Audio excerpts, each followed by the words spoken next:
Pues muy buenas tardes, noches y días. Ahora sí, nunca mejor dicho. Yo soy Lorena Amquie, estoy aquí con Salvador y con Héctor, dos autores maravillosos que cada uno está en otro lado del mundo, literalmente. Tenemos a Héctor que está en Perú y tenemos a Salvador que está en Australia y yo estoy aquí en Galicia y vamos a tener el privilegio de platicar con estos dos autores acerca de microrrelatos de terror o de terror en general. Para mí son las 11 de la noche, para Salvador está despertando apenas y Héctor está a la mitad de su día. Me imagino que será una criatura nocturna, así que yo me imagino que también estará comenzando su día. No sé cómo serán sus horarios, pero bueno, los he conocido por su trabajo en Instagram, los he conocido por novelas y por estos justo microrelatos de terror. Y como veo que hay mucho interés en el tema en el canal y yo no soy para nada la gran experta, decidí que era mucho más sabio de mi parte invitar a gente que escribiera desde ahí y que tuviera cosas que ilustrarnos al respecto. Así que bienvenidísimos ambos. Muchísimas gracias por estar aquí. Me encantaría que le contaran así en pocas palabras a la gente que nos mira ¿qué hacen ustedes? ¿No? ¿Qué escriben? ¿Dónde están las cosas que escriben para que después los puedan buscar? Aunque vamos a dejar los links. Y básicamente, una pequeñísima presentación. Adelante, quien quiera. Bueno, pues nada, me lanzo yo. Bueno, pues sí, como bien has dicho, Lorena, lo primero, encantado de participar aquí con vosotros, tanto contigo como con Héctor. Y nada, aquí estamos empezando el día en Australia. Yo soy originalmente de España, de Sevilla, pero por cosas de la vida terminé aquí. Y nada, mi carrera ha ido de la mano con la publicidad. Yo empecé hace mucho tiempo, muy jovencito, publiqué un par de novelas cortas y luego, pues nada, cambié de país varias veces y una vez que me asenté aquí en Australia, pues empecé un poco a retomar la escritura del terror, que es lo que a mí me gusta, y empecé con el formato del microrrelato, que me pareció súper interesante, empecé a probar, empecé a aprender muchísimo, todavía sigo aprendiendo, y nada, tengo un canal de Instagram donde voy o trato de publicar semanalmente un microrrelato de terror, mientras pues de manera diaria pues trabajo en el sector del marketing. O sea, que tienes las habilidades para marketearte a ti mismo. Yo creo que la mayoría de los autores te envidiaríamos eso, que no sabemos cómo hacer cuando ya tenemos nuestras cosas escritas. Pues sí, yo creo que te comenté también en nuestra reunión de la semana pasada que, como se suele decir, en casa del herrero, cuchillo de palo, porque nada, muchas ideas, pero después nunca o casi nunca implemento ninguna, pero bueno, voy a ver si ahora poco a poco voy dándole un poquito de forma a algunas cosas que tengo en la cabeza. Perfecto, pues muchísimas gracias y bienvenido. Muchas Cuéntanos, gracias. adelante. Ahora sí me toca. Ahora sí me toca. Espero que el delay haya mejorado. Hola con todos, un gusto saludarte otra vez, Lorena, un gusto conocerte, Salvador. Mi nombre es Héctor Montoya, aunque en la literatura soy Amer. Soy escritor, autor y recientemente director editorial del sello Carnival de la editorial Speedwagon Media Works. Tengo una novela publicada de caníbales, de terror, y tengo dos cuentarios que forman una colección de cuentos llamados Larvas. Publiqué por primera vez en el 2021 y desde entonces no he parado.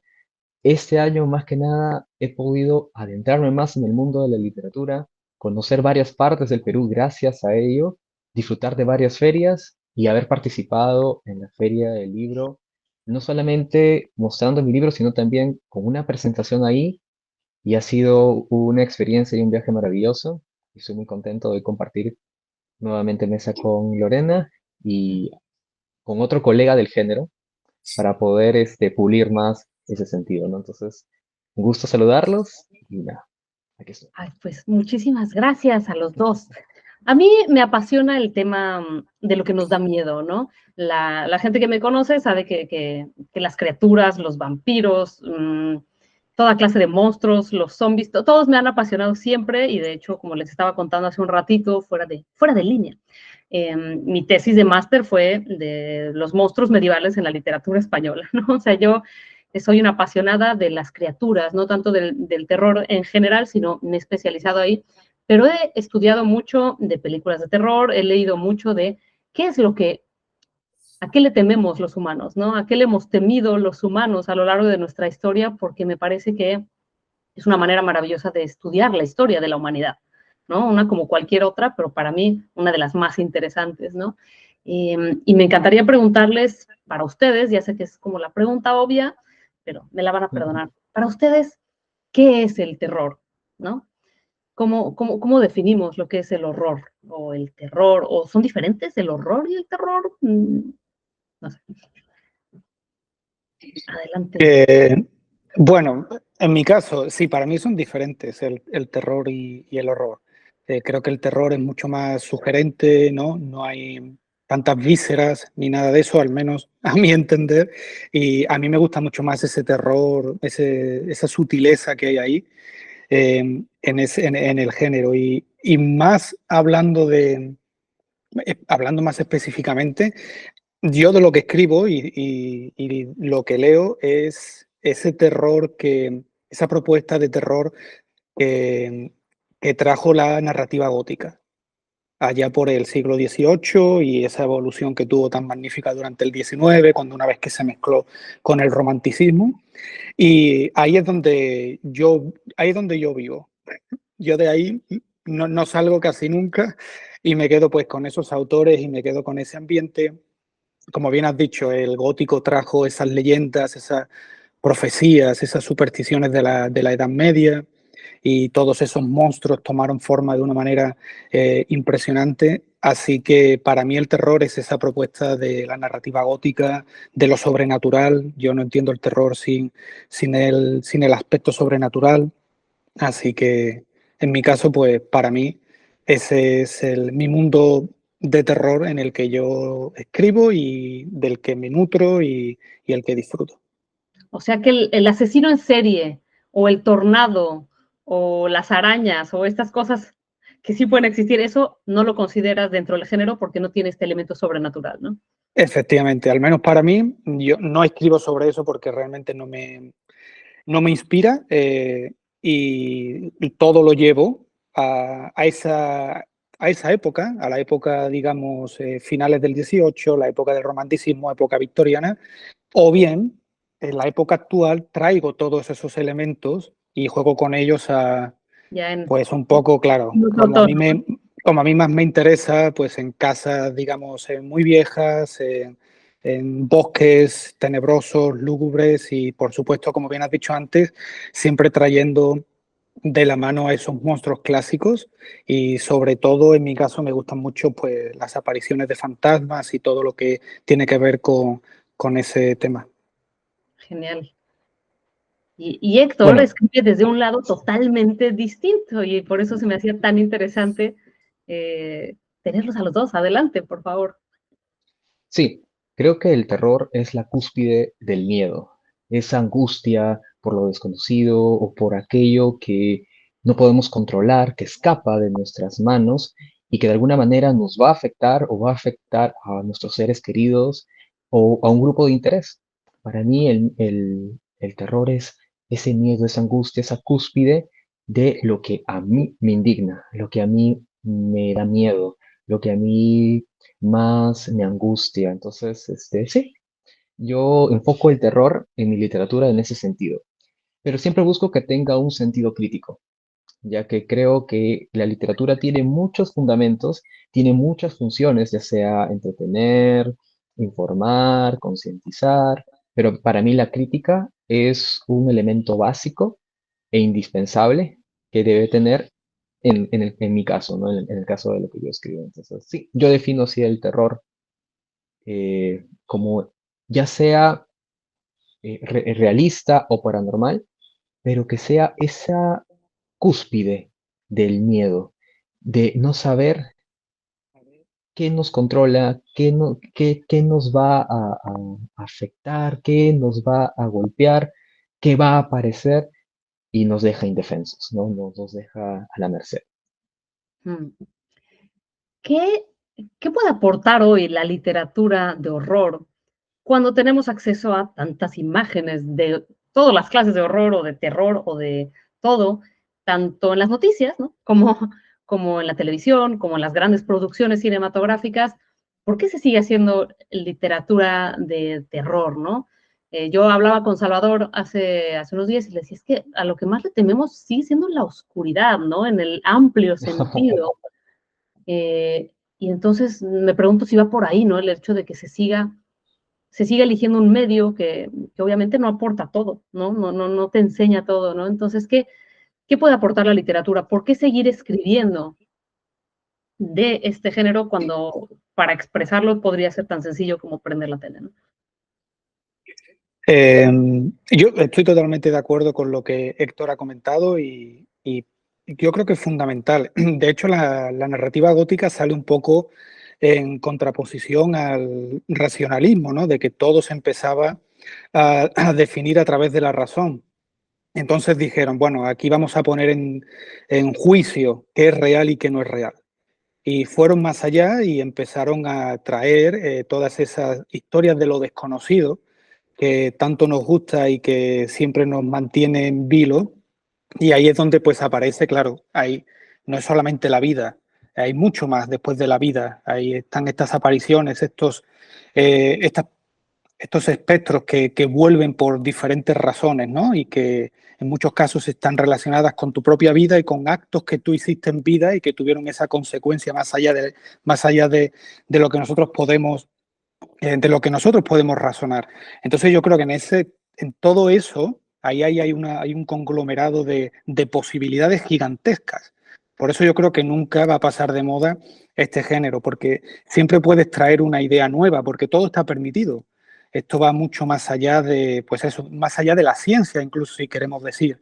Y yo creo que por eso, aunque haya programas de televisión, haya películas, en ese mundo desconocido tiene cabida cualquier idea. Y ahí es donde nosotros pues ponemos y bebemos de lo que a nosotros nos inquieta, de lo que no sabemos realmente, es esa incertidumbre, ¿no? Nosotros proponemos la atmósfera, proponemos a los personajes, pero es esa incertidumbre lo que te genera ese pánico y al mismo tiempo esas ganas de querer saber más. Entonces todo eso hace que la historia siga el transcurso y proporcione, pues yo creo que infinidad de posibilidades. Creo que en el aspecto de terror es importante seguir escribiendo, en mi caso, porque como siempre busco darle un aspecto crítico, lo que yo busco es mostrar la ausencia de la humanidad cada vez más constante, ¿no? La humanidad es esa sensibilidad, esa compasión hacia nuestros semejantes, lo que nos hace enterrar a nuestros muertos, velar por nuestros hijos, velar por nuestras familias, enamorarnos, sentir ese tipo de sensaciones, ¿no? Que va más allá de lo animal, más allá de lo sensible, ¿no? Del instinto. Eh, Cuando escribo de terror, busco concientizar eso, ya sea de manera realista o de manera paranormal, pero siempre busco que sea la ausencia de humanidad eh, el principal, la principal roca, el fundamento de mis historias.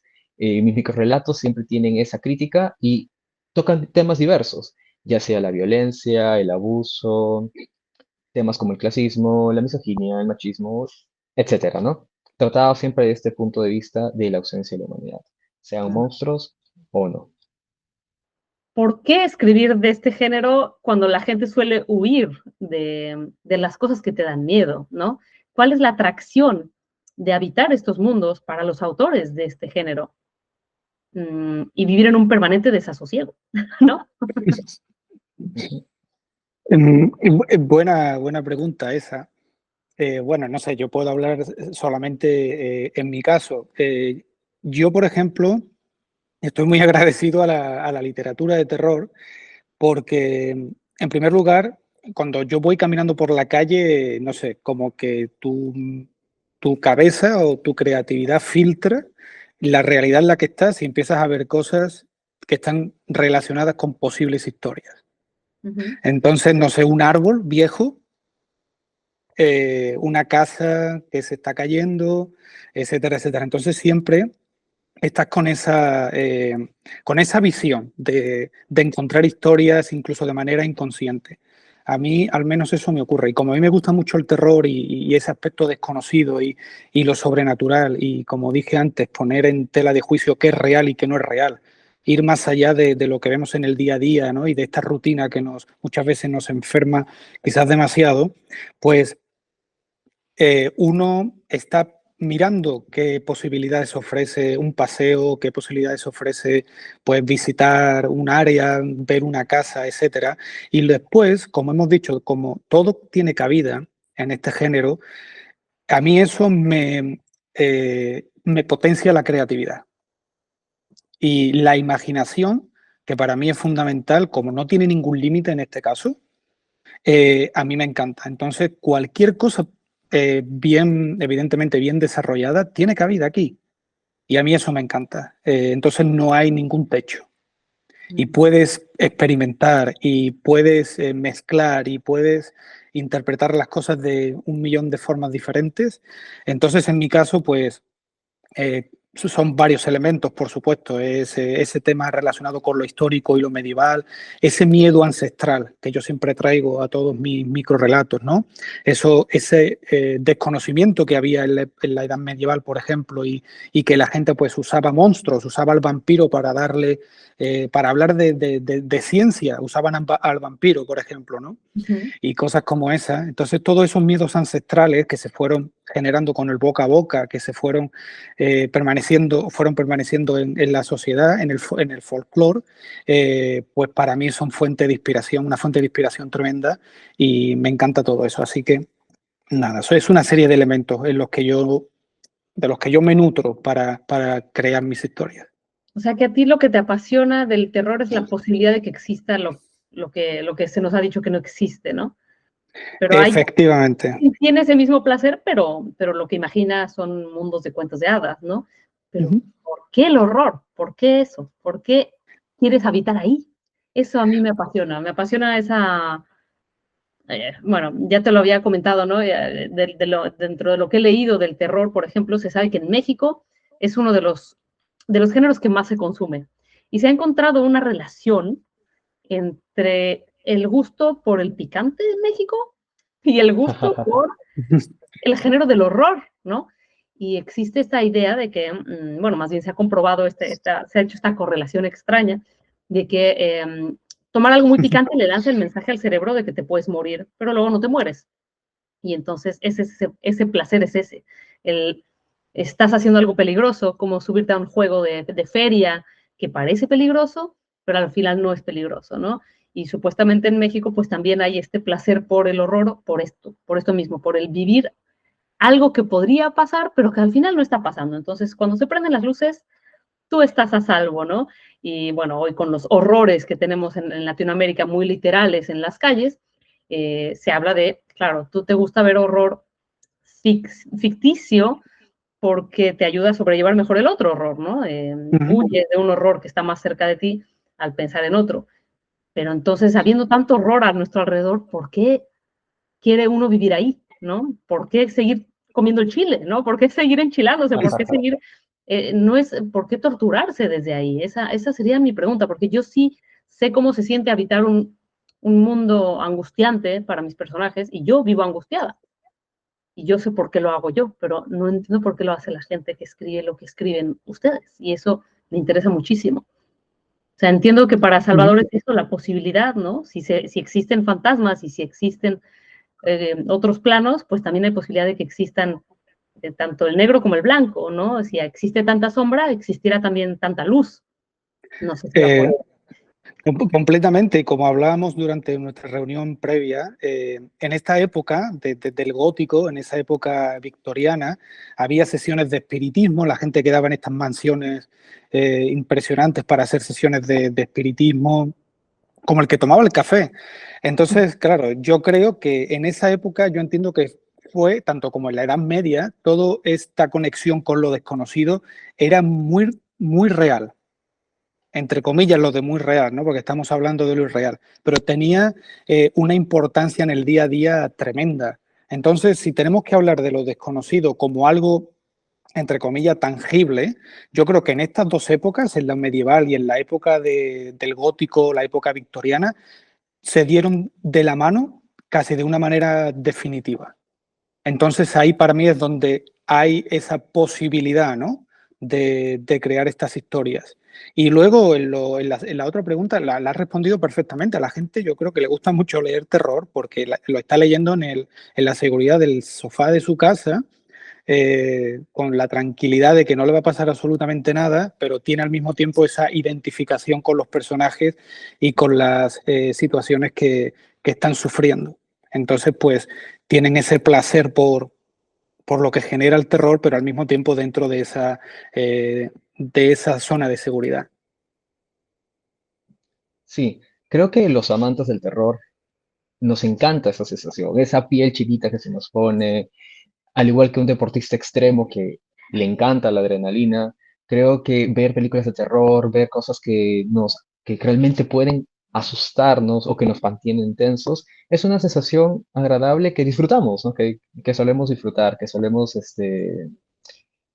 compartir, sobre todo cuando nos permite enfrentarnos a criaturas aterradoras desde la comunidad de nuestros sofás, de la comunidad de nuestros cuartos, completamente seguros, convertirnos en momentos en personas poderosas que se enfrenten a asesinos despiadados, resolviendo crímenes o incluso simplemente poder salir de una problemática que parece poner en juego no solamente nuestras vidas, sino también de la humanidad. Es algo que nos entretiene, es algo que nos divierte, pero también me gusta que la literatura permita mostrar una problemática y ya sea de un punto de vista realista o satírico, poder hacerle frente y mostrarla, porque creo que si no se muestra, es como si no existiera. Creo que es el fin principal, por ejemplo, del periodismo y en la literatura es muy similar.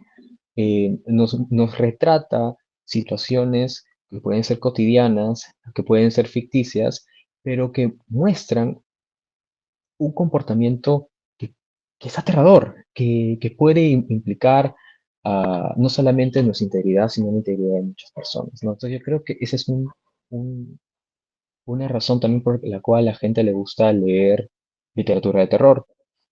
Por ejemplo, cuando comencé a escribir mi segundo libro, yo tengo un pequeño grupo de lectores beta, de lectores cero, a los cuales yo les muestro mis manuscritos y me dan un feedback. Pero antes de escribir, yo les hice una pregunta. Les dije qué era lo que más les causaba indignación. Y ellos me decían cosas como las violencias en las calles, la inseguridad, el machismo, el clasismo, el sexismo, ¿no? Y yo fui anotando todo esto. Y luego les pregunté qué era lo que más les aterraba. Y yo esperaba que me dijeran arañas, duendes, gnomos, fantasmas, no sé, para poder crear un pequeño catálogo y hacer historias que estuvieran vinculadas en este aspecto. Pero aunque sí recibí respuestas como estas, la mayoría eran temas similares. Me decían cosas como, me da miedo regresar sola en la noche. Me da miedo salir a la calle a ciertas horas. Me da miedo saber que puedo estar progresando en mi negocio y que luego me van a extorsionar y hasta me van a querer matar. Que es una realidad constante aquí en Latinoamérica, ¿no? Entonces, eh, así es como nace mi cuentario de Larvas, un enfoque realista en la cual la persona está dentro del villano y ve cómo su víctima es sometida con aspectos completamente realistas. O sea, no hay nada que sea ficticio o paranormal, simplemente son escenarios muy aterradores y son aterradores porque son reales. Es algo que pasa constantemente. Y en el segundo volumen, que fue Larvas, el volumen 2, aunque sí hay un aspecto paranormal y ahí sí encontramos fantasmas, duendes, es la ausencia de humanidad la que los convirtió en esos monstruos y la que perduran a pesar de que ya son seres superiores, ¿no? Entre comillas. Pero sí, creo que esa es la razón por la que la gente también disfruta de literatura de terror. Es un gusto culposo, no lo vamos a negar, pero es algo que nos entretiene y nos encanta. No sé, lo de culposo me suena como que que entonces se mira para abajo como género, y no creo, yo creo que dice muchísimo No. de las sociedades, ¿no? Yo creo que Ujú. da miedo dice muchísimo de las sociedades, y cuando yo estudiaba de las películas de horror, una de las preguntas filosóficas que se hacía al respecto es, las películas de terror surgen, o los villanos, o el mal, ¿no? El mal que va surgiendo en las diferentes etapas del cine de terror, por ejemplo, surge para darle miedo a la sociedad acerca de algo, o porque la sociedad ya tiene miedo y entonces generan, digamos, el arte estaba imitando a la realidad o la realidad estaba imitando al arte, ¿no? Por ejemplo, hay una época en la que las películas de zombies se usaron como metáfora del miedo que se le tenía al comunismo, ¿no? A todos vamos a ser unos descerebrados, zombies, tal. Y yo decía, bueno, sí, pero los cineastas de verdad son así de filosóficos y están pensando, voy a hacer una crítica, o simplemente están expresando hacia afuera un miedo global, ¿no? El inconsciente colectivo, por decir así, ¿no? Ujú. Decía Salvador, por ejemplo, del vampiro, ¿no? El vampiro sabemos que surgió en muchísimas formas distintas en lugares que no tenían contacto entre ellos, que entonces era un miedo que compartían las sociedades, las tribus en diferentes lugares del mundo, ¿no? Y entonces eso quiere decir que hay unos miedos, como decías tú, primigenios, o usaste la palabra ancestrales, que se contraponen, o bueno, no que se contraponen, pero que son anteriores a los miedos de los que habla Héctor, ¿no? Que son miedos terriblemente actuales, ¿no? Que sí van con el monstruo en que nos hemos convertido nosotros los humanos, ¿no? Que es la evolución, digamos, de este terror, ¿no? De primero tenerle miedo a monstruos, después tenerle miedo a fantasmas que se parecen a nosotros, a criaturas que se parecen a nosotros, y después a nosotros mismos, ¿no? A ese otro que es el comunista, o las mujeres, o los niños, o los negros, o lo que sea, ¿no? Y bueno, yo creo que analizar qué nos da miedo, ¿no? Dice muchísimo, ¿no? Dice muchísimo. A los americanos les daba miedo, a los norteamericanos les daba miedo eso, ¿no? El socialismo, que venía a quitarles el capitalismo y la individualidad. Pero en otros lugares había muchas películas de niños malos, ¿no? En Japón, por ejemplo, Ujú. se tenía un horror al niño, que el niño se volviera diabólico, ¿no? Y en ese sentido, ¿qué diría de nuestras sociedades, digamos, el consumo o sea, cuál es la utilidad de leer terror actual como el que hace Héctor, y cuál es la utilidad de leer terror gótico como el que te gusta a ti, Salvador? Que son otra cosa, pero ¿vienen del mismo sitio o ya se separaron? Eh, yo creo que puede ser, podemos tener las dos opciones, pero como comentaba antes, para mí hay miedos que fueron, son y serán. Y en la época gótica, por ejemplo, la pérdida de la identidad que Stevenson puso de manifiesto con el Dr. Jekyll y Mr. Hyde, la parte de esa guerra entre lo antiguo y lo moderno de Drácula, de Bram Stoker, de esas tradiciones de la Rumanía antigua y ese viaje que hizo a Londres más moderno, todas esas todos esos son cosas que están ocurriendo ahora mismo, por ejemplo, con la inteligencia artificial. Es decir, todo se puede extrapolar al momento actual, y por eso dije que el ser humano es ser humano y hay miedos que fueron y que van a continuar. Y bueno, tenemos pues todo ese mensaje en todo lo que debe tener una buena historia de terror, porque pone de manifiesto esos miedos reales que hay en la sociedad. Y en mi caso, cuando yo escribo mis novelas, por ejemplo, tratan de tener una moraleja al final. Tienen mucho de fábula, pero sin dejar a un lado estos elementos góticos, ¿no? De los que hablaba antes. Porque evidentemente tú tienes que lanzar un mensaje, no es solamente la narrativa, completamente de acuerdo con lo que comentaba Héctor. No es solamente la historia, bajo la historia hay muchas más historias. Uno, dependiendo del nivel al que quiera llegar, ¿no? Del nivel cultural, de si es capaz y quiere, ¿no? De entender esas referencias que muchas veces son secundarias, pero que aportan mucho más de lo que realmente se cuenta, pues hay muchos mensajes, y todos ellos, pues en mi caso, están relacionados pues con esos miedos ancestrales que a día de hoy persisten, quizás con un maquillaje diferente, con un vestuario diferente, pero que tienen ecos de esos miedos primigenios que dije con anterioridad. Y yo simplemente me voy a esos miedos, pero con esa forma, digamos, más rudimentaria, porque el ser humano no tenía a la mano pues, los avances que hay ahora. Entonces todo se vivía de una manera mucho más pasional, mucho más emocional, y ahí entraba, por ejemplo, ese romanticismo, ¿no? Donde todo era radical, donde por favor no te vayas, que me voy a morir sin ti, y todas esas cosas, pues todo eso evidentemente tenía también su consecuencia en el terror. Si en el amor lo tenía, en el terror también lo tiene. Entonces, pues nada, para mí yo creo que todo está relacionado y que al mismo tiempo ha ido evolucionando. Sí, creo que el terror es algo universal, algo que se va a mantener y a la hora de escribir, creo que nosotros podemos tener un enfoque y sin embargo, nuestras obras son nuestras hasta que son publicadas. Y ahí son de cada lector. En caso de mi primera novela, yo lo escribí con un fin y con un propósito bastante claro. Y sin embargo, he recibido muchas críticas de gente que lo han interpretado de formas muy diversas, a un punto de que me han hecho incluso dudar. Y dije, ¿habrá sido mi inconsciente que quiso decir eso? Pero eso es lo genial de la literatura.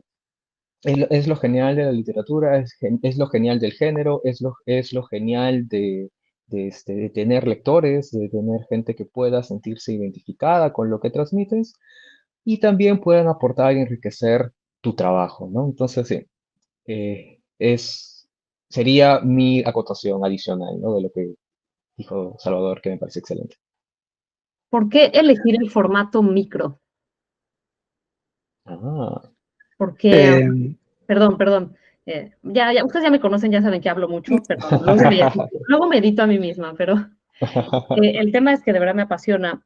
Pregunto esto porque cuando hablaba Héctor con Salvador hace unos días, hablábamos del parecido que puede tener en cuanto a construcción estructural el terror con el erotismo, ¿no? Y decíamos que muchas veces, o sea, bueno, decía yo, yo no sé si estaba él de acuerdo o no, pero bueno, este era mi debraye personal. Decía yo, cuando uno lee una novela erótica, no quiere ver pornografía, quiere leer una novela erótica, o sea, quiere ir generando esta expectativa hasta llegar al punto en donde se presenta ya la respuesta de qué era lo que era el horror, o quién estaba detrás del espejo, o qué sucede, o bueno, lo que sea el clímax o el final, ¿no? Pero lo que nos genera la excitación es la expectativa. Sin toda esa expectativa, pareciera que no puede haber ese clímax en el erotismo y en el miedo, pues también necesitas escuchar los pasos lentamente, necesitas esta construcción, o bueno, es lo que yo creía, para que cuando se llegue al momento, pues ya estés nervioso y ya estés dispuesto a saltar con cualquier pequeño ruido, ¿no?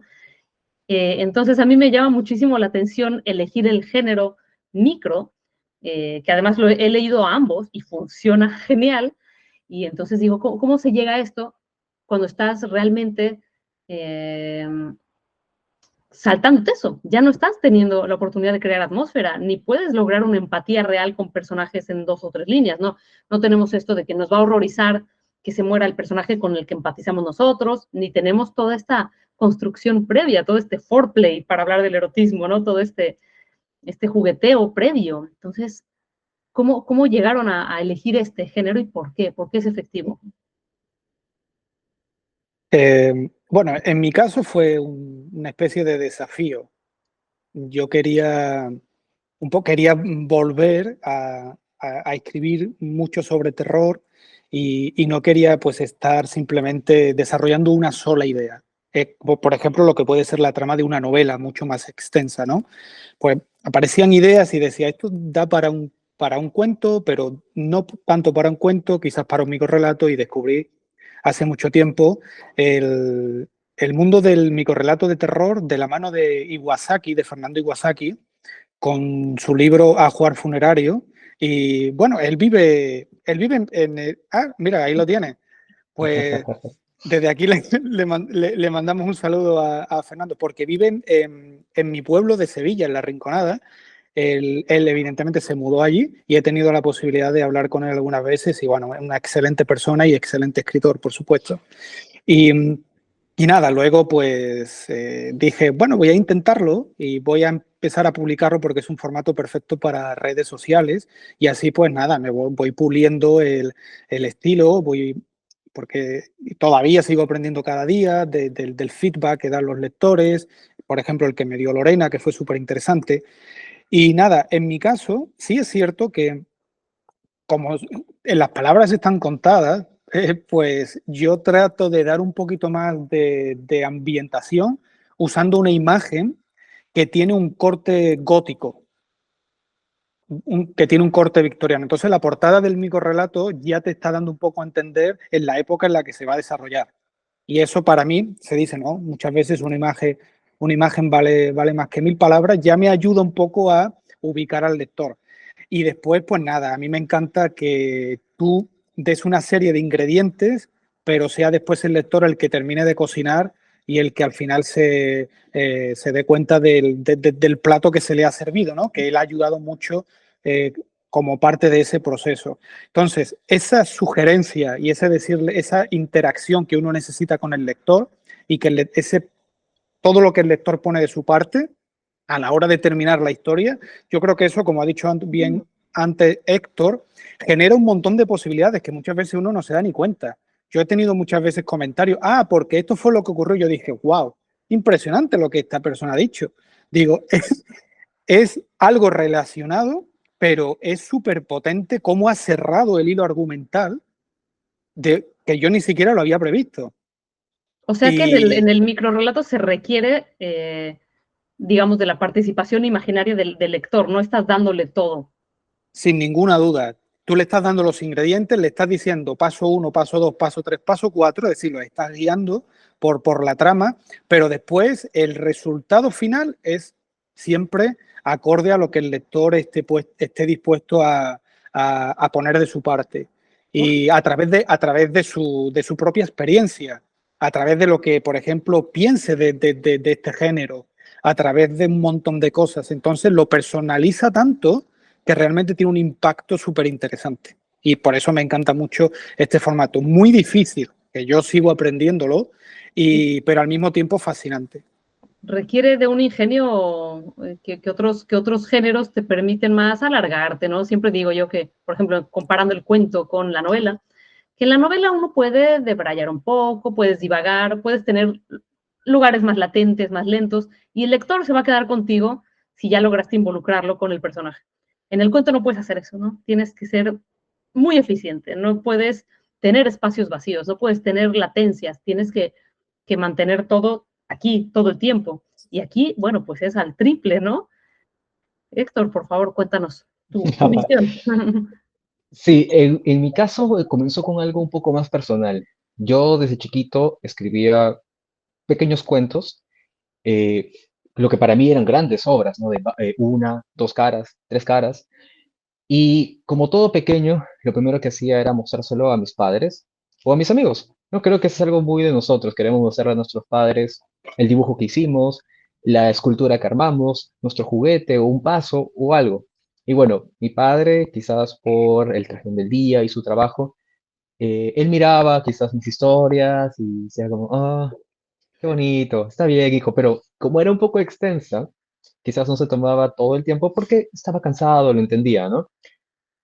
Pero me di cuenta que si escribía algo muy breve, un solo párrafo, menos de 60 palabras, era Sí, fácil captar su atención y hasta que lo lean varias veces, ¿no? Como, ya, ok, ya lo entendí. ¿No? Y también pasaba con mis amigos. Entonces, comencé con eso, comencé con historias breves, incluso un poco de humor negro, un poco de chistes, por ahí, simplemente para generar esa retroalimentación. Además, que me permitía que una persona en un tiempo que hubiera usado para leer quizás una página de una historia, podía leerse 5 microrelatos, 6 microrelatos y darme sus impresiones, ¿no? Mucho más fácil. Y eso pasa hasta ahora. Por ejemplo, mis padres hasta ahora no han leído mi novela, pero se han leído mis microrelatos, mis dos cuentarios de microrelatos 2 veces. Entonces, comenzó con un ejercicio personal. Luego conozco a Friedrich Brown, que él tiene un cuento breve, que por un tiempo fue el cuento más breve que existió en el mundo, que es La llamada o Knock, que dice simplemente, cuando el último hombre se vio solo en la habitación, alguien llamó a la puerta. Y me fascinó ese estilo de que una historia te contase con tan pocas palabras, un inicio, un nudo y un desenlace, te dejara picado, te dejara con esa angustia de qué pasó, fomentara tu imaginación y tú pudieras darle incluso tu propia interpretación, ¿no? O el dinosaurio, ¿no? De Augusto Monterroso, ¿no? Cuando abrió los ojos, el dinosaurio seguía ahí. Esas cositas me encantaron, me fascinaron y comencé a escribir microficciones, microrelatos con esa función. Un cuento breve, menos de 60 palabras, pero que tuviese un final que te dejara anodadado, que tú pensabas que estabas yendo por un camino y de repente da un giro completamente distinto, ¿no? Y eso es un poco de mi estilo actual. Ahora mis microficciones, mis microrelatos están divididos en dos párrafos. En el primero está el inicio y el nudo, y siempre busco tentar al lector, que él piense que está sucediendo algo, pero en el segundo párrafo darle un giro completamente distinto, que lo deje picado, haga que vuelva incluso a releer la historia y fomente, ¿no?, su imaginación al tratar de descifrar qué fue lo que pasó. Entonces, sí, ese fue mi acercamiento a este género y cómo hasta ahora lo sigo desarrollando con mucho gusto. Creo que es un ejercicio maravilloso de literatura. Yo también soy diseñador gráfico y en diseño el término es menos es más, ¿no? A menos cargados está el diseño, mejor es. Y creo que en este género, que es uno de mis favoritos, si puedes contar una historia con menos de 60 palabras, lo has hecho bien. Ya después puedes No, explayarte, ¿no? Para una novela. no me podría contar ni mi ida al cuarto de al lado en menos de 60 palabras. Para mí es fascinante, para mí es fascinante la síntesis y lo que dicen los dos, ¿no? Es, claro, se acaba porque estás confiando en un lector inteligente o en un lector con miedos similares a los tuyos o en un lector, cuando es ese que declamaste hace un ratito, ¿no? El cuarto de ese hombre solo, pues cada quien se imagina otro cuarto, pero te imaginas el cuarto y te imaginas al hombre solo y ya lo imaginaste vestido de una manera, o sea, tú ya creaste todo el resto de la historia. Entonces, esta confianza en el lector y a la vez dejarle el trabajo al lector y ser capaces de quedarse solo con lo estrictamente necesario para sostener la historia, ¿no? Con el esqueleto mínimo necesario, que tal vez no tiene ni siquiera dos piernas porque con una puede saltar y el lector pone la otra, me parece fascinante, me parece que se requiere un ingenio tremendo, ¿no? Me encantaría que nos contaran cuánto se tardan, ¿no? Porque los dos creo que escriben un relato a la semana, más o menos, y cualquiera vería un párrafo y diría, ay, ¿por qué no escribes uno diario, no? ¿Cuánto toma un proceso de escritura y de edición de esto, no? ¿Cómo se llega a este formato tan eficiente? ¿Cuánto les lleva, más o menos? Bueno, en mi caso, ojalá pudiera, como bien has dicho antes, ojalá fuera solamente un párrafo, ¿no? Que uno podría publicar un microrelato diario. En mi caso, yo empiezo pues con la idea y voy desechando cosas hasta que aparece una luz ahí que me ilumina la cabeza por completo y digo, aquí hay algo. Ahora, ahí tengo ya un poco, digamos, el primer paso. Pero después es cierto que he tenido, no sé si esto le habrá pasado a Héctor. Muchas veces he tenido una idea estupenda que cuando la he llevado al papel, ahí no había manera de que eso no iba ni hacia detrás ni hacia adelante. Y nada, descartada a último momento, pensar en otra y intentar darle forma. Es que cada palabra tiene que, evidentemente tiene que estar ahí por un motivo, o al menos intentar que esté ahí por un motivo muy específico, tratar de quitar lo que no es esencial. Y en mi caso es un proceso hay que pulir muchísimo, porque al final vas leyendo y claro, como está todo, muchas cosas tan abierto, muchas veces tienes que poner un límite aquí y decir, no, no, no, aquí hay que decir algo más, porque si no el lector se va a ir y al final este desenlace no va a tener ningún sentido o no va a estar bien conectado.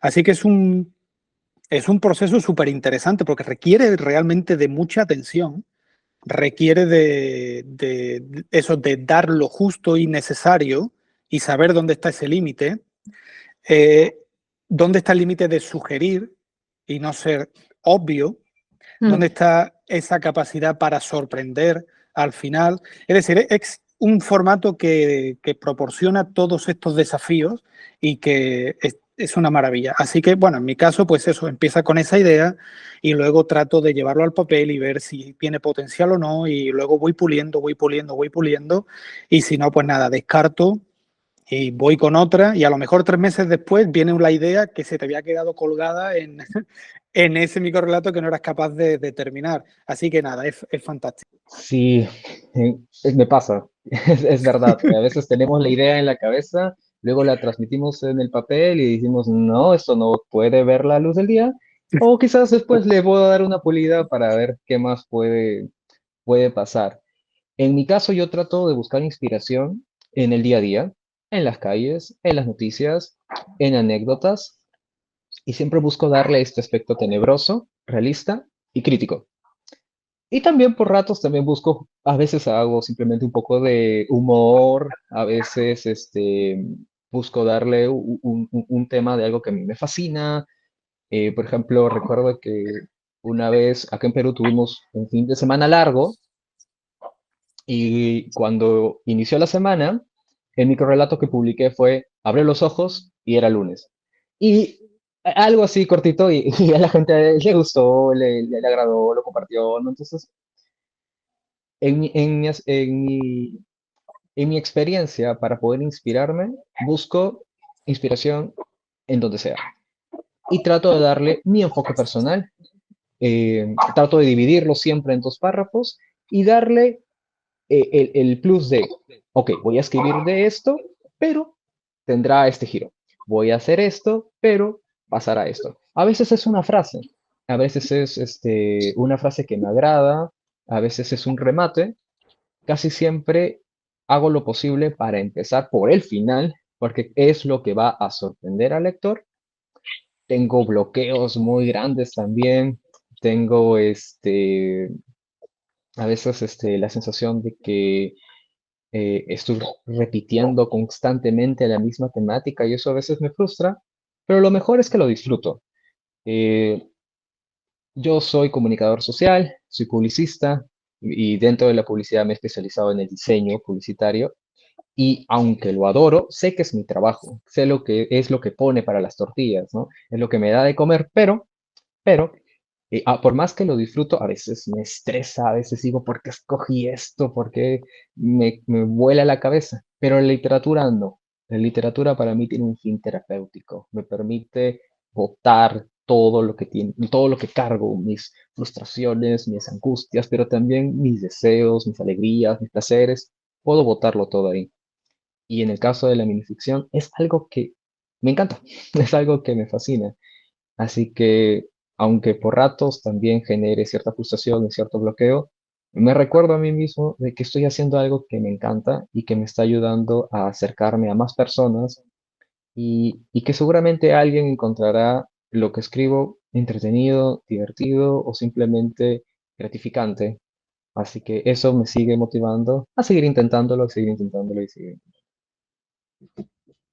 Me encantaría que me leyeran, que nos leyeran, Ah, cada quien un par de sus microrelatos, si los tienen allá a la mano. ¿Será posible? yo tengo uno aquí, sí, Pues puedes empezar, Héctor, si te parece, mientras yo busco por aquí alguno. claro.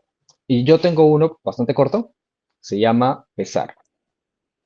Y dice así, lo siento, no pude salvarte. Le susurré a mi paciente segundos antes que falleciera. Su seguro no iba a pagar a la clínica ni la tercera parte de lo que nos ofrecieron solo por el hígado. Eso sí. Genial. Eso es lo que, lo que busco, ¿no? Es una problemática que existe, es algo terrible, el tráfico de órganos, y estás aquí desde la perspectiva, ¿no? Del cirujano malvado de Genial. órganos. Ujú. Muy bueno. ¿No Gracias. les gustaría ver las caras de sus lectores cuando Sí. llegan aquí? Sí, sí, sí. A veces, por ejemplo, en las ferias del libro, en que he estado, he visto que la gente toma el libro, abre y lo lee, y yo siempre estoy atento así mirando a ver qué va a poner, qué va a decir. Y sí me ha pasado que dicen, eso no me lo sé, eso bueno. También hay gente que se ha indignado, ¿no? Porque he tenido cuentos un poco fuertes, ¿no? Pero sí, es una sensación maravillosa.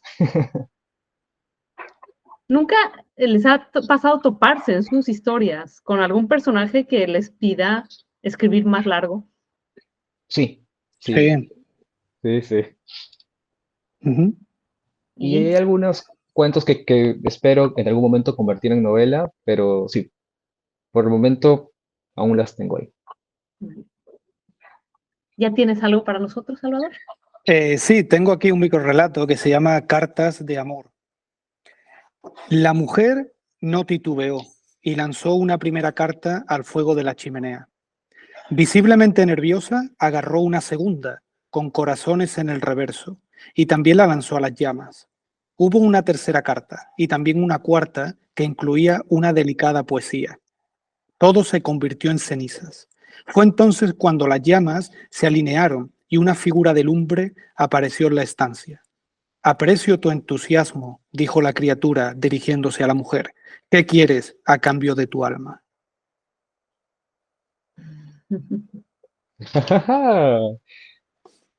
Bien, ¿ah? Sí. Pero Respecto ¿qué, qué paranormal se ahí. siente? De verdad, es impresionante generar tanta cosa en tan pocas palabras. Me parece fascinante. Pues adivine que tengo algunas preguntas Ok, de suscriptores al canal. ¿Les parece si contestamos alguna? Por supuesto. claro. Me pregunta, les pregunta más bien, Rubén, señor Lovecraft, me imagino que son ustedes. ¿Usted cree que los autores del terror son personas que notan en el fondo, tienen un desequilibrio mental y por ende podrían llegar a representar un serio peligro para la sociedad? Héctor,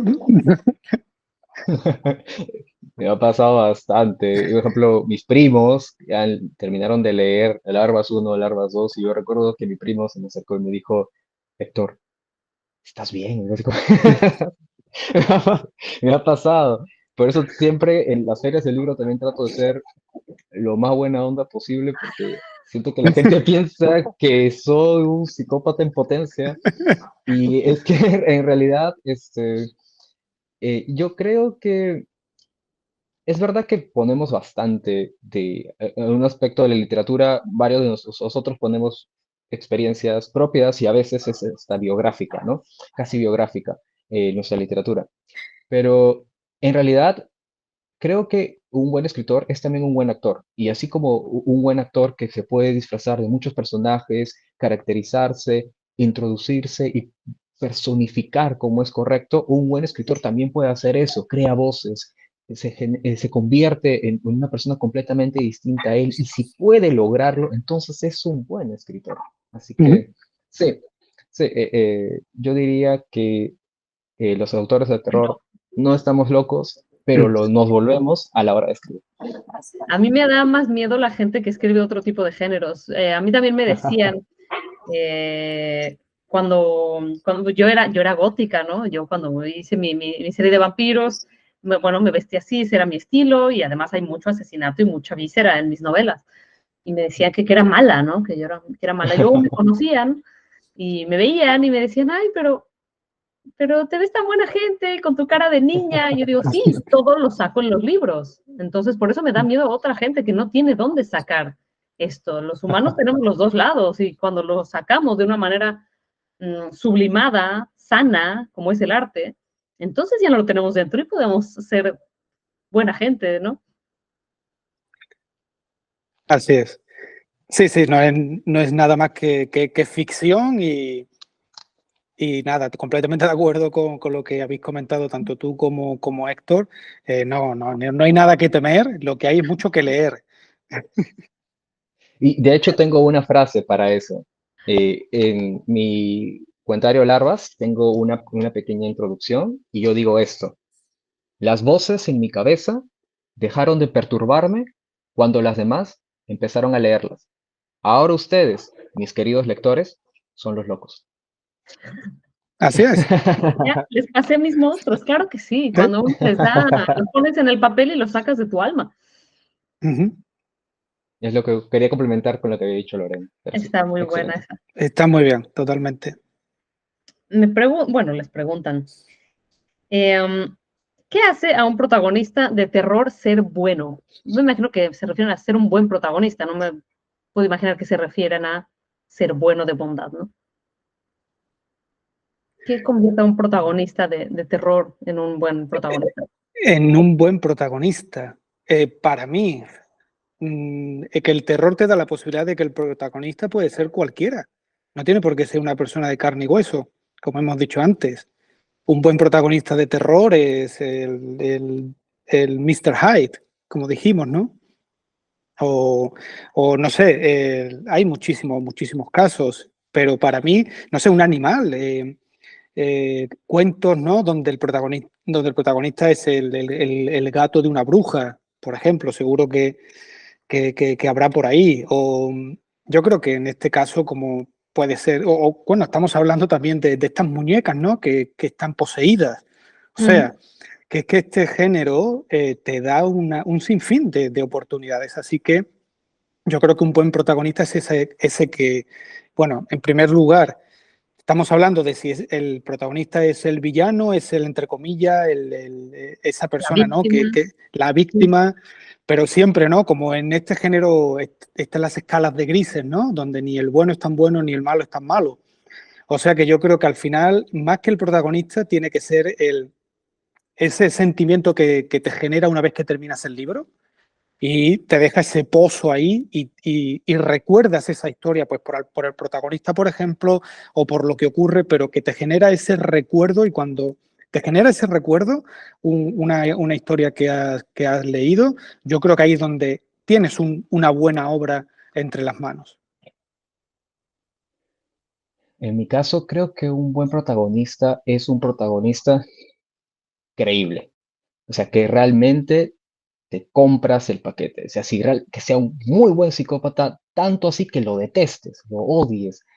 O todo lo contrario, que sea una víctima tan lamentable con un convencimiento tan bueno que realmente sientas compasión por ella o sientas querer salvarla, que ya no sufra.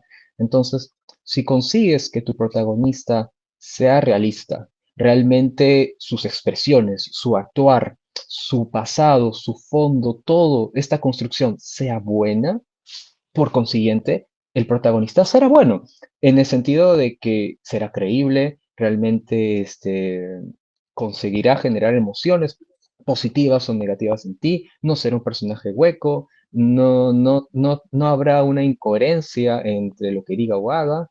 Así que sí, para mí un protagonista se vuelve bueno cuando es creíble. Y como incluso como dijo Salvador, cuando una muñeca, si tú puedes llegar a creer que una muñeca puede ser un objeto asesino, mortal, y realmente te lo estás creyendo, tú el protagonista es bueno. Una muñeca, por ejemplo, puede tener un arco emocional impresionante, ¿no? En este tipo de películas. Exacto. Y empieza de una forma, termina de otra y tiene unas consecuencias, por ejemplo, terribles en la familia, ¿no? Con la que convive. Sí, completamente de acuerdo. Sin ninguna duda, tienes que identificar, tienes que tener esa empatía quizás con unos o con otros, ¿no? Y, y nada, disfrutar de cómo te va llevando ese protagonista de la mano a través de la, de la obra. Y para mí, en general, es lo que comenté antes, ¿no? Muchas veces la clave, más allá del protagonista, es que se están acercando las últimas páginas del libro, que seguro que os habrá pasado muchas veces, o espero que os haya pasado muchas veces, y decís, no, faltan 10 pero ya la termino mañana, porque no quieres terminar esa historia. porque ¿no? Es algo, nada, te está proporcionando una lectura maravillosa. Así que nada, todo va de la mano. Y ustedes bueno, ustedes producen terror, pero también consumen terror. ¿Ese es su género predilecto o uno de ellos? ¿Y qué lecturas podrían así a bote pronto? No, no voy a preguntarles cuál es su libro favorito porque odio esa pregunta, pero ¿qué tipo de lecturas o qué influencias les han inspirado? ¿Empiezo yo? Sí, sí, sí, yo consumo bastante terror, ya sea cinematográfico o en literatura. Em, Últimamente yo era demasiado contemporáneo para decirte que mi autor favorito es Stephen King y yo consumía todas sus novelas, pero últimamente he entrado más a los clásicos, ¿no? De hecho, Drácula se ha vuelto uno de mis libros favoritos y estoy empezando a entrar más en este mundo este, clásico, no tan contemporáneo.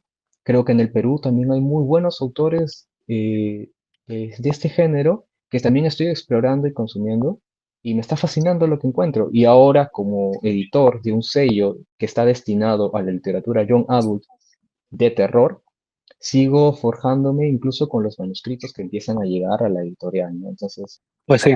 Bueno, en mi caso, digamos que la fuente original de todo esto, quizás de mi carrera literaria, fue mi abuelo, porque eh, cuando éramos pequeños, recuerdo todos los sábados íbamos a almorzar a casa de mis abuelos y todos los nietos, después del almuerzo, esperábamos un cuento de mi abuelo. Entonces, nada, nos sentábamos todos allí y contaba, pues nada, cuentos, muchas veces repetía el mismo, pero le cambiaba el final a la semana siguiente y yo nada, yo estaba deseando que llegara ese momento y yo creo que ese fue el punto de partida. Después empecé a leer mucho cuento. Yo leo muchísimo cuento de terror, mucho cuento de fantasmas. Hay autores excelentes en esta época de la que a mí me encanta.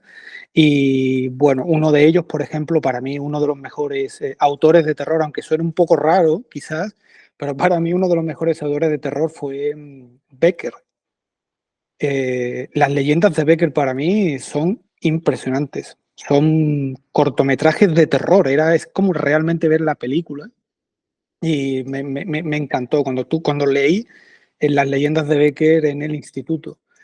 Y luego, pues nada, leo mucho pues no sé, me gusta muchísimo Oliphant, me gusta mucho M.R. James, eh, me gustan también mucho Benson, Blackwood, hay muchísimos autores que publican cuentos de terror maravillosos, más allá de los clásicos, ¿no? Que dijimos antes, ¿no? De Drácula, de Frankenstein, del monje, de Lewis, hay muchísima obra, pero yo es cierto que no salgo mucho de los clásicos. Tiene que ser algo de, no sé, Anne Rice, algo así, pero sí, normalmente siempre tienen que tener esa estética gótica para que yo me sienta a leer. Susan Hill, creo que era la escritora de La Mujer de Negro. Bueno, espectacular. A mí ese libro me encantó. Y sí, bueno, siempre. Yo realmente es cierto que solamente leo terror o ensayos históricos. un poco, digámoslo, el tipo de literatura que consumo. ¿Y hubo alguna experiencia vivencial que los acercara al miedo real? ¿Han tenido alguna que los acerque a este miedo real primigenio en sus experiencias de vida como anécdota? sí, he tenido algunas, quizás no tanto paranormales, pero sí, o sea, realistas, ¿no? Violencia, abuso, que me han aterrado, que he vivido de manera directa o indirectamente, y son mucho de la inspiración que he tomado para escribir. Es verdad, creo que es fundamental. Mucho de nuestra literatura, la mayoría, creo que ponemos un aspecto casi biográfico, porque de esa manera podemos escribir mejores emociones. Aunque, claro, el escritor es completo y puede también inspirarse, no necesariamente de acontecimientos propios, ¿no? Pero quizás así alguna experiencia paranormal. Recuerdo una que otra de pequeño, pero ahora que lo que lo miro con unos ojos más adultos, me doy cuenta que probablemente haya tenido una explicación más lógica que en ese momento, pues por el miedo, por el susto, por mi niñez, no encontré, ¿no? Pero de ahí, no tanto. Sí, en mi caso, pues nada, yo tuve la suerte de crecer en una zona de un pueblito donde detrás había una huerta gigante de naranjos. Y eso era para mí como una especie de bosque de terror, ¿no? Cuando llegaba la noche, porque ahí no se veía nada y había una casa derruida al final de un camino. Entonces, nada, yo ahí pues me inventaba mis películas y yo crecí prácticamente en ese bosque, entre comillas. Y nada, entre- nada, hubo muchas ideas, se trataba de plasmar algunas en cuentos, que lo hice hace muchísimos años. Y bueno, un poco pues fue esas vivencias que tuve ¿no? Qué podía pasar en esa casa o de quién fue esa casa, hay fantasmas en esa casa y todo eso. Así que estoy completamente de acuerdo de que siempre hay algo tuyo, es evidente, que lo extrapolas de muchísimas maneras diferentes, ¿no? En estas historias. Y luego temas paranormales, pues hubo algo muy interesante cuando yo era niño, que de hecho escribí un microrelato hablando sobre eso, creo que se llama La Casa o algo así.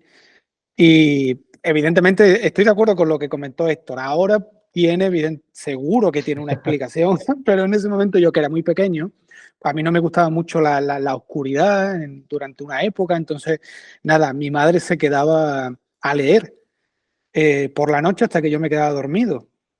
Y una noche, pues, esto es lo que yo recuerdo, pero volvemos a estar, ¿no? Que uno está evidentemente muy supeditado a esa mentalidad infantil. Pero la historia que se me mantiene en mi cabeza fue que mi madre estaba leyendo y de repente yo desperté y escuchaba que mi madre seguía ahí en la habitación contigua leyendo, por tanto yo estaba bastante tranquilo. Pero me di cuenta de que las hojas del libro que yo oía que pasaban, eh, la habitación estaba oscura. Es Nadie decir, estaba leyendo ahí. no había, entonces yo pensé, digo, ¿quién lee con la luz apagada?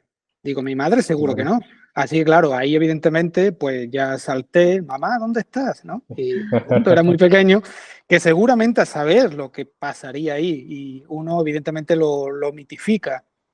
Pero nada, recuerdo que eso se quedó ahí un poco en mi cabeza y me ha servido, por ejemplo, pues para escribir algunas cosas. Voy a cerrar con una última pregunta que nos hacen por aquí.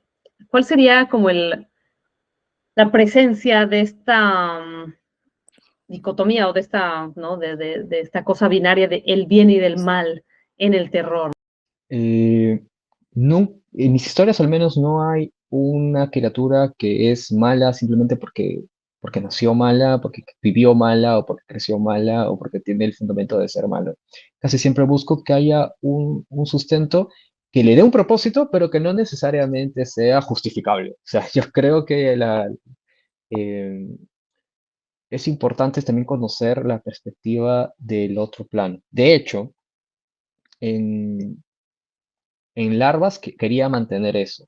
En el volumen uno tú estás en la mente del villano, del antagonista, y ves cómo abusa de una víctima.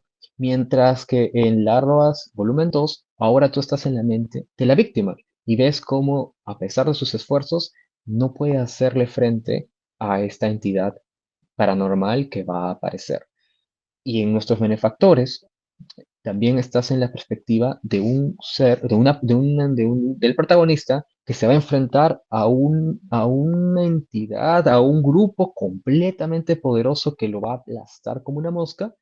Y en una segunda parte que me encuentro trabajando, ahora vas a conocer la perspectiva de los villanos, sus motivaciones y por qué hacen lo que hacen. No con el sentido de justificarlo, sino también de conocer estas motivaciones que me parecen muy interesantes. Eh, Así que en mi caso, yo diría que si cuentas una historia, ya sea de un punto de vista donde hay un mal que es maloso por ser maloso, que se enfrenta a los buenos que son buenosos porque son buenosos, si logras justificar las acciones de ambos, si logras darles un propósito a sus acciones que sea realista, que sea verídico y que incluso te hagan cuestionarte sobre lo que está tomando, has escrito una buena historia y es factible. Claro que esto no necesariamente va a suplir que lo que hace el antagonista sea malo. Sea reprobable. Simplemente le va a dar un sustento mucho más fuerte que pueda hacer que el villano se vuelva mucho más enriquecedor, ¿no? Mucho más, bueno, no en el sentido de su Bondad, carácter, sino en un sentido, sino en un sentido más de que calidad, nada de la de calidad de calidad, personaje. así es, la calidad de personaje. De hecho, cuando entendemos a un villano, eso nos pone en el mismo plano que el villano, ¿no? Y te vuelves tú malo cuando lo logras entender, ¿no? Por eso a veces es difícil cuando te ponen desde el punto de vista del malo maloso, y entonces ahora lo entiendes.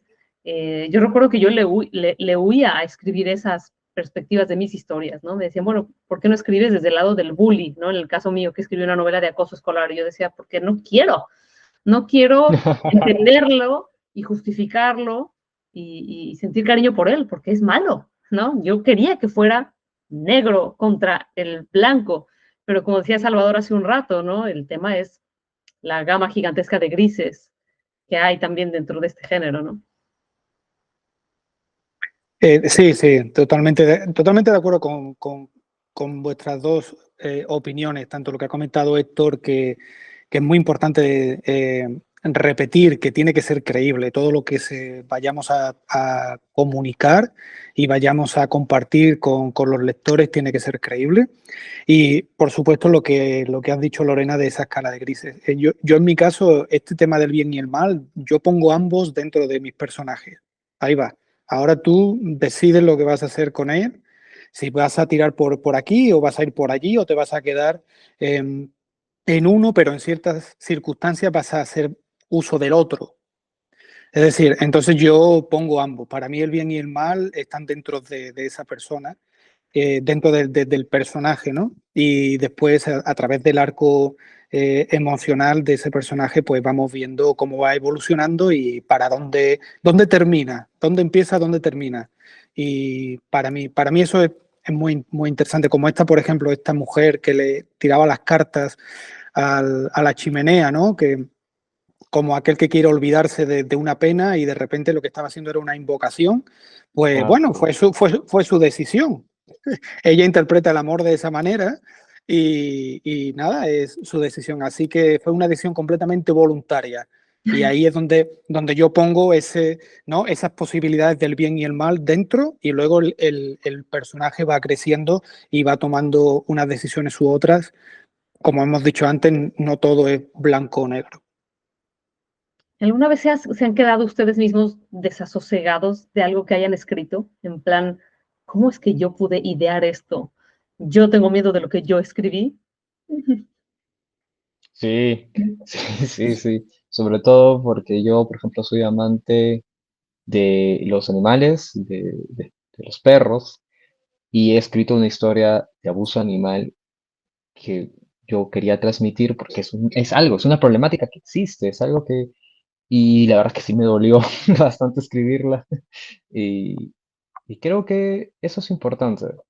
Creo que es necesario en ocasiones escribir a un punto incluso en que nos genere indignación, porque tenemos que transmitirlo. Es algo que existe, es algo que puede pasar, es algo que es constante en nuestra realidad y es bueno que la gente lo sepa para que sienta esa indignación y puedan tener un cambio o simplemente identificarse y poder eh, tener la fortaleza necesaria para poder denunciarlo o combatirlo, ¿no?